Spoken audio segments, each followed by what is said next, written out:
તારીખ 4 માર્ચ 2026ના રોજ Rander police station વિસ્તાર ખાતે આવેલ રાજુનગર માં એક હત્યાની ઘટના બનેલી, જે ઘટનાની જાણ થતાં રાંદેર પોલીસ સ્ટેશનની ટીમ ઘટના સ્થળે દોડી ગયેલ અને પ્રાથમિક તપાસ દરમિયાન જે હકીકત જાણવા મળેલ તેમાં મૃતક અલ્લા રખા અંસારી મૂળ માલેગાંવ મહારાષ્ટ્રનો વતની હતો અને પોતાના મામાને ત્યાં પોતાની માતા સાથે રમઝાન માસ નિમિત્તે આવેલ।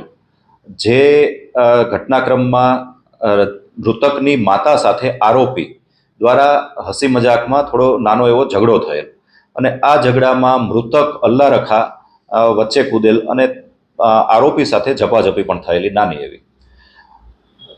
આરોપી દ્વારા રમઝાન માસ નિમિત્તે જે તરબૂચ કાપવા માટેની જે તૈયારી ચાલતી હતી અને તરબૂચ કાપવાનું નાનું ચપ્પુ બાજુમાં પડેલું તે મૃતકને અચાનક મારી દીધેલ અને એક જ ઘામાં છાતીમાં વાગવાથી મૃતકની જે મોત નીપજેલ।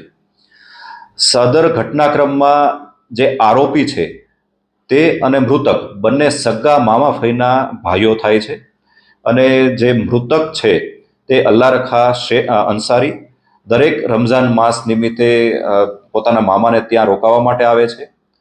આરોપી બ્રિટાનિયા કંપનીમાં બિસ્કિટની ડિલિવરી માટેની ટેમ્પોની ડ્રાઇવિંગ કરે છે। આ સમગ્ર ઘટના એક નાના એવા હસી મજાકમાંથી ઉગ્ર સ્વરૂપ ધારણ કરેલ અને તેના અંતિમ પરિણામ રૂપે એક હત્યાનો બનાવ બનેલ છે।